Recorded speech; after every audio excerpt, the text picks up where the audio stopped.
What is going on, sports fans, and welcome back to another episode of Pez's Picks. I'm Jeff Hartman, joined by Pez, the man with the picks. What's up, Pez? How's it going? It's stressful, Jeff. This baseball three-game series all in one place, super stressful. I don't know if it's fair or not. I'm not sure if I like it. It's kind of a newish thing, but we're betting on it. We lost our first one. I'm glad we set out today. These games are tight.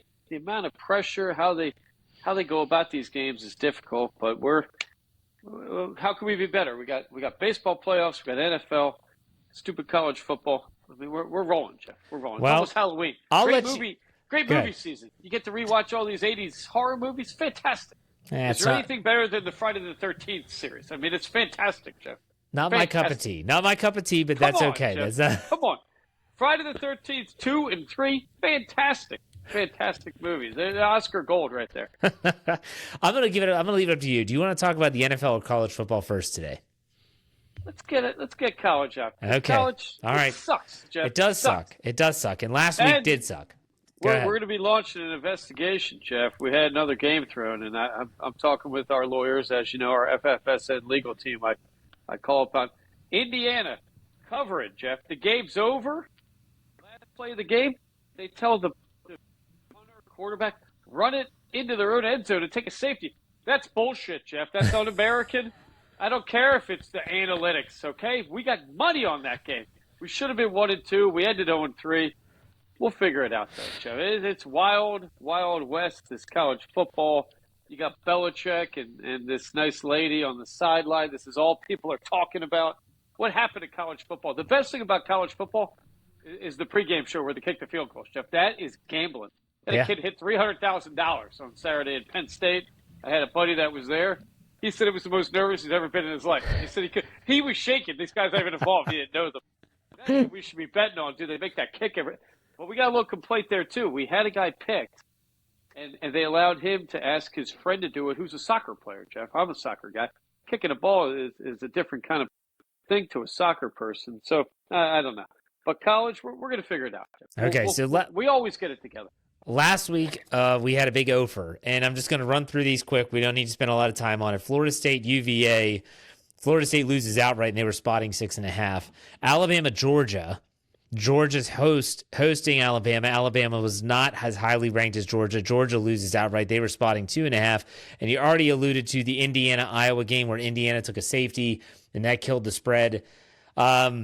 I don't know. Is there anything you want to say before we move on to this week's picks? Well, we're kicking ourselves. We always bet against Penn State in these big games, and I almost feel bad for this coach at this point. The guy can't win a big game, Jeff. Alabama, I don't think they or Georgia are very good. I'm still sticking to my guns that Miami may be the best team out there right now, and we're not going to bet them this week. Tough game. I think when you bet Florida teams, you're getting into a different situation. These guys it's almost like a different country of football in Florida, a higher level. And Virginia stuck it to us a little bit. But that Georgia game was great. I mean, that's some salvage college football. Absolutely. And that guy probably saved his job in Bama. I think he loses that game. They're firing that guy at the end of the season. You're probably right.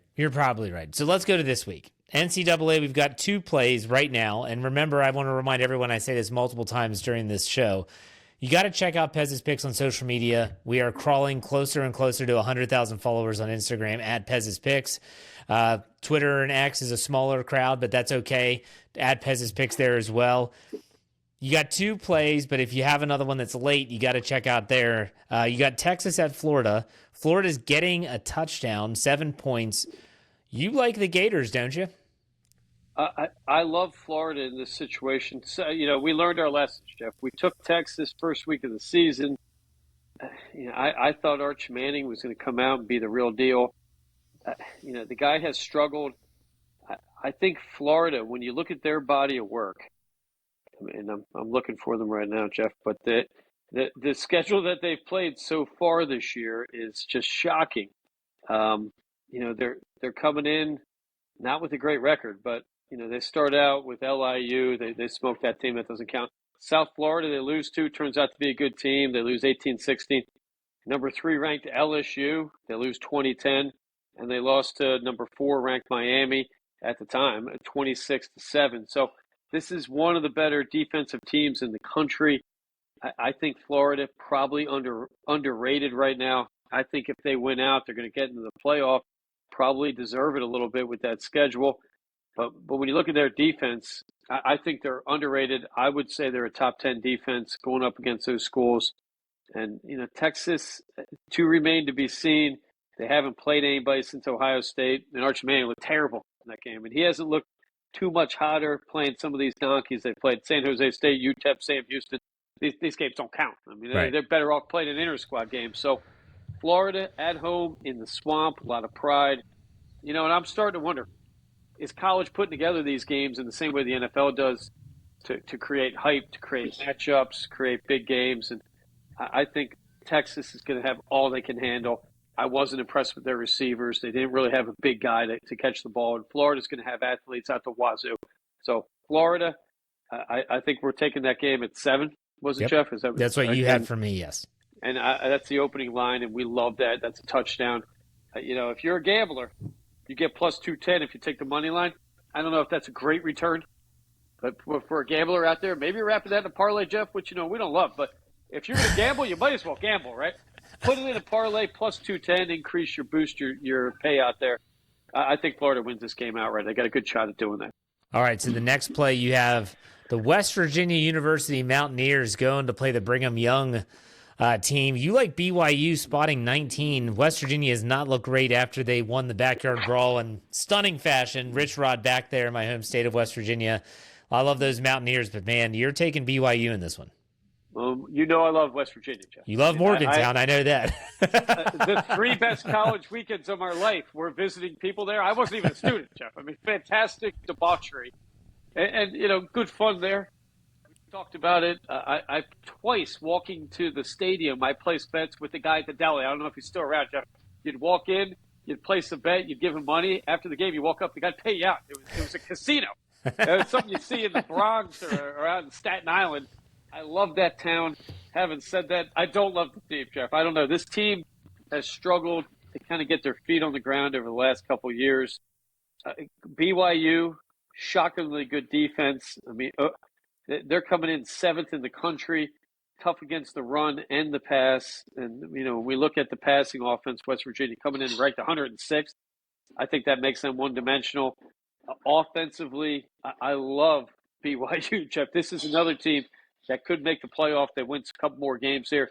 9th in the country. They come in and averaging 250 yards a game. And your West Virginia coming in 81st against the run. So we've got the numbers there. The question is, I don't think there's a question. BYU's winning this game. Are we confident enough to lay out $1,333, take the money line? Absolutely not, Jeff. That's ridiculous. I think lay in 19 and a half even. 3 scores, 3 touchdowns, maybe 2 touchdowns and a field goal. But I love BYU in this situation. Weird place to play. I love Utah too, Jeff. It's the best ski state in America, but it's a little weird. You got mountains everywhere, kind of altitude issues, going to be dry.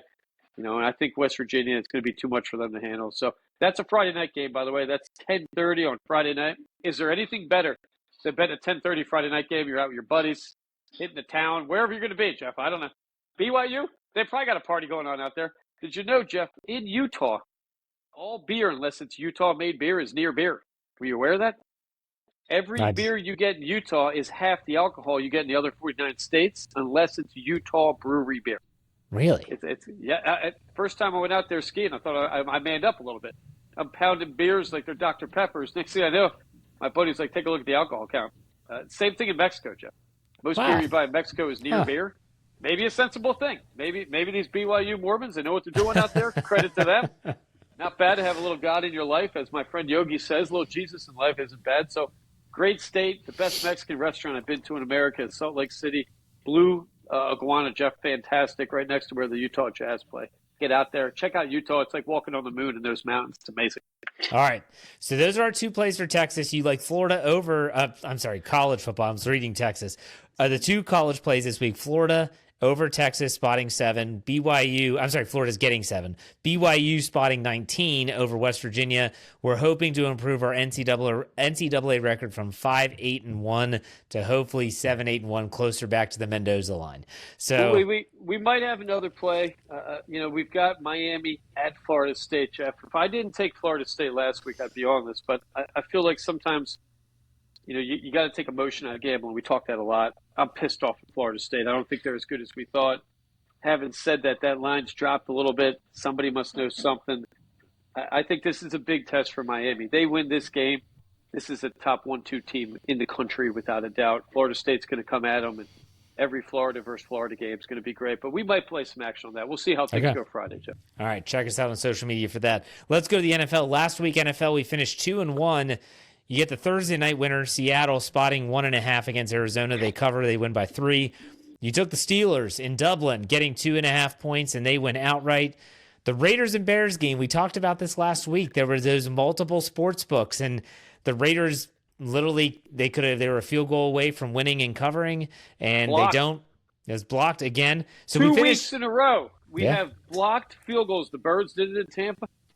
To cover a spread, Jeff? I don't think that's happened ever. I mean, as a gambler, I'm glad we only lost one of them. What an utter heartbreaker. Nobody blocks field goals in this league. You have 2 weeks in a row to block, win the game, and cover.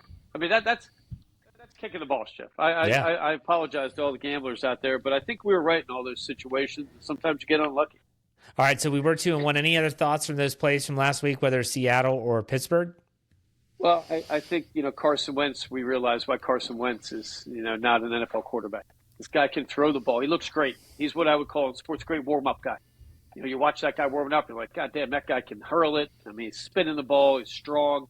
Makes dumb decisions, Jeff. He's not a coachable guy. His fundamentals are bad when the pressure's on. He throws off his back foot, puts up multiple turnovers. You can't win in this league with multiple turnovers. Having said that, why isn't Tomlin kicking a field goal to make it What was going on there, Jeff? I had to start questioning, do I have to contact the legal team again about Tomlin trying to throw that game away? It shouldn't have been that close. I think Pittsburgh's better than we thought, and I think they're getting better. I think the offense is getting better. They're figuring out a little bit. They're not going to make Rodgers throw for 350 yards. They're going to play their style, take the clock. I love that game, and I still love it. And we'll be talking about betting against Carson again this week. Okay, well, let's talk about this week's plays. We're going to start off. Let's start off. We also had, Jeff, the lean. We put out a late lean on. So a lean we talked about last week. If I put it out, a few hours before the game, I'm not going to make that an official play. But that line dropped. We took Dallas. We had some injuries come out against Green Bay, and Dallas, ended up tying. Jeff, is there anything more unsatisfactory? These Dallas cockroaches stink. I don't think we'll ever put a nickel on them again. But it was the right play. Parsons, had a little bit of effect on the game, but really not. When you put up 40 points, you can't say that guy really affected the game. You kind of feel that as an athlete. Coach knows their old best player well. So we're happy with that one, and that's something to look for. Maybe you want to put some extra action in, and we'll be putting those out a lot going forward. Maybe 1 or 2 leans a week. All right. Okay, so this week we have the Washington Commanders, who are getting Jaden Daniels back. He's been medically cleared. They're going across country to L.A. at SoFi, playing the Chargers. The Chargers are giving 2.5 points at home, and they're banged up as well. They've lost both starting tackles. Justin Herbert was absolutely abused last week in a loss to the Giants. But you're rallying around the Chargers, right? Well, I think in this situation, they know what they're getting into. Starting off defensively, the Chargers coming in 3rd in the league. I mean, that's a big-time stat, 6th against the pass. So, when we look at, how they match up, this is a good fit for the Chargers. They know going into the injuries they're going to have. So, the 5th best passing game offensively with the Chargers up against the 27th passing defense. Washington is not good, Jeff. They're just not great. They have injuries at wide receiver. I think that team's spinning their wheels a little bit. We're seeing a little bit of a C.J. Stroud year 2 in Jaden Daniels. I don't expect him to be 100%. And I think with L.A., we have a better coach, better quarterback, better defense, better run game. Checks all the blocks, right? And I think, when we look at last week, the Chargers, they're a good team. Are they a Super Bowl contender? I don't know. AFC is tough, but they probably are. We love them at home. We're only going to be laying 2.5. I love that all day. I think they win going away. All right, so we're taking the Chargers there against the Commanders. Let's go to the next game. Monday night, the Kansas City Chiefs travel to the Jacksonville Jaguars. The Jaguars coming off of a win against the San Francisco 49ers gave them their first loss of the season. Kansas City is giving 3.5 on the road. Jacksonville are home dogs. You're saying take the Chiefs, lay in the points. Go ahead and explain that pick. Yeah, we talked about this every week so far, Jeff. I don't know. In the old days, I don't think any bookie's giving you this small of a number with the Kansas City Chiefs after they looked last week, getting Worthy back, that offense coming alive. Jacksonville stinks, Jeff. Trevor Lawrence, the best game he's ever had was playing that kid in Dazed and Confused. We've been talking about it for years. He's clearly that kid in the movie Dazed and Confused. Is he Dazed and Confused, or is he Sunshine from Remember the Titans? Sunshine, way better quarterback than Trevor Lawrence, Jeff. Sunshine was a winner. Trevor Lawrence sucks. And how you rate, Baker Mayfield, even though he's bad in Cleveland, he made good commercials, Jeff. You got to have balls to make good commercials, and this guy's showing it. Trevor Lawrence commercials stink. He's soft, Jeff. He's weird. He looks like he should be surfing or smoking the devil's lettuce in that movie. 4 interceptions already. I expect more. Andy Reid abuses quarterbacks with any liabilities, him in that defense. I mean, the best, I think, defensive mind that Eagles and Kansas City are going to share that title. Andy Reid is good at coach as anybody. And Patrick Mahomes, I mean, we're coming in 7 touchdowns to 1 pick. People were counting this guy out already. That team came alive last week. Can one receiver really change a game? Absolutely. Where they had both wide receiver 1 and 2 out. Now they have 1 back. I can't wait for them to get Rice back. I think the Chiefs are going to be a Super Bowl contender again. I still think they're the team to beat in the AFC. Buffalo's got to beat them until they lose that title. I don't have any doubt they're winning this game. This is another one of these lines I'm questioning. It's data-based. I don't think there's any bookie kind of feel to making that line. I think this line should be 5.5 points, Jeff. At 5.5, I might not take it. And at 5.5, maybe you lead back to Jacksonville. But Andy Reid and Mahomes are not losing to the kid from Dazed and Confused in Jacksonville. It's not happening, Jeff. It's not happening. Forget about it. I love this game all day. And KC needs to win, right? They can't fall behind here. Right. There's blood in the water in Baltimore. They know there's an opening. They got to get the first round buys, and they got to get the home field advantage. And it starts here. We're on week 5, and you can't mess around at this point. You only got 12 games left. So love them all day. Kansas City all day. I love it. Okay, and the last game for the NFL that we're taking this week is another international series game. Last week, Minnesota played Pittsburgh and Dublin. They're staying over there for another week. They're playing the Cleveland Browns in London. So Minnesota just goes from Dublin over to London, England, and Cleveland is making a drastic change. Joe Flacco's bench, Dylan Gabriel, the rookie quarterback lefty, is starting for the Browns. You're saying take Cleveland, getting 4 points in this international series. Go ahead and explain that. Well, this matches up great. I mean, Gabriel's not going to go out there and hurl the ball all day. 24th against the rush, that Minnesota defense, who are good, but they don't stop the run very well. So I expect a lot of Cleveland ball control. Cleveland comes in the number 1 defense in the league, Jeff, with a crappy offense. So if you're number 1 defense with a crappy offense, you're like the number 1.A1 defense. I mean, all the pressure's on them. Carson Wentz, he's going to get crushed in this game. Number 1 against the rush, number 4 against the pass. Carson Wentz, turnover machine. The other thing I don't like about this is an experiment. The league asked Minnesota to stay for 2 weeks in Europe to see if it's going to affect how they play. I know how it's going to affect them, Jeff. Those guys are eating heavy food. Those Europeans eat cream in every meal and mayonnaise, Jeff. They put mayonnaise on fries. They're drinking. Who knows, ladies of the night, Jeff? I don't know what's going to be happening in England. I've been there. All those people do is drink. If you noticed last week, Pittsburgh backup quarterback got mugged. I mean, this is tough town in Ireland and England. These dudes are running wild, Jeff. They got a ton of money. Things are probably cheaper in Europe. They're going nuts. Carson Wentz, a weirdo. This guy's going to get smoked. I think Minnesota, this is a little bit of a breaking point. They need to get that quarterback back. I don't know when he's coming back, Jeff, but I don't even know if he's the answer. Cleveland, hungry team, new quarterback, just like we saw with the Giants last week. A little spark on offense and got good luck against that defense. That defense is angry. 1 game overseas, you got a little spark. I mean, I travel a lot, Jeff. The first couple of days you're in a new country, you're feeling great. By day 5, you're like, I need to go back to America. I want to eat some Chipotle. I want to get a cheesesteak. You're not finding that stuff out there. They don't guarantee toilet seats in Europe, Jeff. So good luck. Good luck to Minnesota. I expect them to be slow. They're going to look hungover. Cleveland hungry. Good luck blocking that against that defense for Carson. And they lost an offensive lineman this week. True. Minnesota did. So Good luck. I love that, Jeff. I love all three of these plays. They might be the three we stick with. Got a little bit of lean on Philadelphia. Being a fan and advertising that, I hesitate to pull the trigger on them a little bit, but I think that line -3.5 is a strike point to take Philadelphia. Did they look great in the second half? Absolutely not. But that could be the top two teams in the NFC. I really think they are, especially playing in Tampa. Hot game. That's the only thing hesitating me a little bit. Exerted a lot of energy, Philadelphia, in a tough schedule. But I get a little bit of lean on them. We might put that out later on. Okay. All right, so the plays that we're guaranteed to have this week, the LA Chargers giving 2.5 against the Commanders. We're taking the Chargers. The Chiefs on the road against the Jacksonville Jaguars on Monday night. Chiefs are giving 3.5. We're taking KC. And then the London game early on Sunday, Cleveland getting 4 points against Minnesota. We're taking the Browns. Our record after last week in the NFL is 8-5. Hopefully we can improve upon that. All right, Pez. We've talked MLB playoffs briefly. We've talked football. We need to talk a little golf. Ryder Cup is in the books.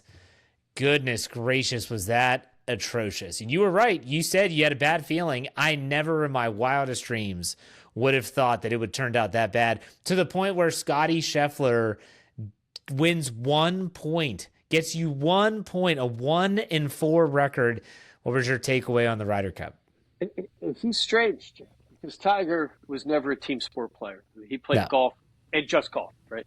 Where Scotty was big-time basketball player. Kid grew up a jock. You'd think he'd be better in this team situation, but I just think it's awkward for the Americans. American athletes have a different mindset.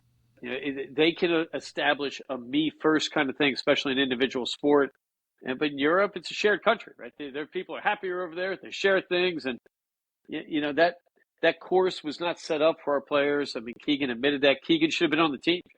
I think he's a 2, maybe 3-point guy in that tournament. I mean, the Europeans were good, but they weren't that good. And the one thing I kept thinking about watching made me really sad. I hate LIV. I hate that the Saudis bought the golf away from the PGA. But having said that, we've lost Dustin Johnson, Patrick Reed, Brooks Koepka, 3 generationally, potentially Hall of Fame guys if they stick with the PGA. All 3 of them not in that cup. I mean, all 3. I think DJ would have been there. A guy that was a gunslinger, an intimidating dude. And I think all 3 of their games have slipped. Their rankings have slipped, of course. And I think that's the big hit these last 2 Ryder Cups.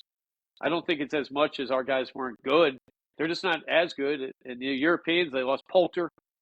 I don't think they've lost as much as the Americans have. And I think that's a big problem. I mean, I really do. And I don't know if the future is going to get much better. This team, the European team, could be back. Right? You might have those same guys, and those guys know how to play it. But the behavior, Jeff, I hate cheap shotting people. To cheap shot a man's wife at a stupid golf match is the weakest and saddest thing. It disgusts me, Jeff. I think that hurt our players a little bit. If I'm playing against a friend of mine and my fans are yelling at his wife, that's gonna alter me a little bit. That's gonna get in my head. I'm gonna feel bad about it. I don't think we were able to bring the intensity.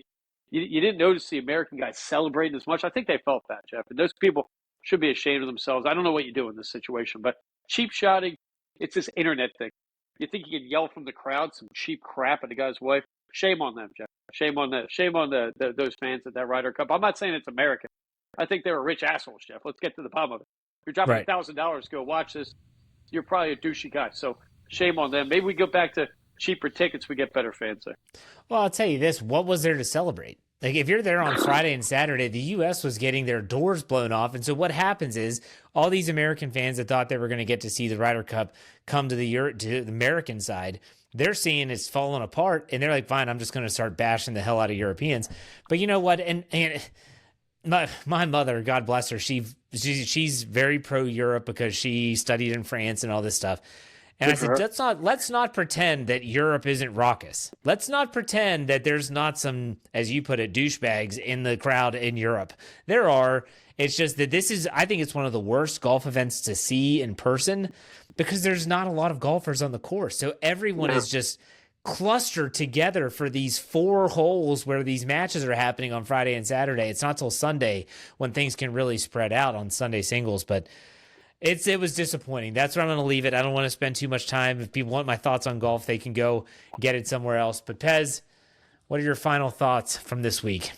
And the last day, we kind of played a little bit better. But the course was the most kind of disappointing. They should have. That course was nothing like I've ever seen it. It was easy. You could blast that ball in the rough. John Rahm, I think it was Thursday. He was in knee-high rough. I thought, all right, here we go. This is our move. The guy nutted it to within like 3 feet. You were able to play anywhere. And Keegan admitted, he made a mistake in that situation. And I had a buddy who had a good idea. He said, Keegan, a month before, should have said, hey, I'm going to name myself and I'm going to give Tiger Woods the captaincy. Right? Maybe we need that. Maybe we need Tiger to be the captain. Tiger sucked in the Ryder Cup. Why would he be any better? True, Jeff. True. Maybe Luke Donald did too. But you need somebody. No, Luke Donald has one of the best percentages since 1972. Maybe Phil's right, Jeff. Maybe we need Michael Jordan to be the captain or something. Yes. I don't know. Maybe we said Coach K. He said make Coach K. Coach K, maybe Saban, maybe Mike Ditka. I don't know. Maybe I don't know what it's going to be, but those guys didn't look. I don't think they played poorly. They just didn't play as well. And those Europeans did roll some putts. I mean, that was an amazing performance. Absolutely. But it's cool, right? Gives us something to talk about for 2 years and maybe something to work for here. And, I feel bad for Scheffler a little bit. I mean, that Tiger used to go through this too. How could you feel bad for a guy winning 2 majors? But you do. That's true. All right, Pez, enjoy this weekend slate of games. We'll be back next week. Remember to check out Pez on Instagram and on Twitter at Pez's Picks. Follow along. We've got some news coming up in the near future about some new developments here with Pez's Picks, so make sure you're checking us out there. But in the meantime, Pez, enjoy the weekend. We'll talk next week. You too, brother.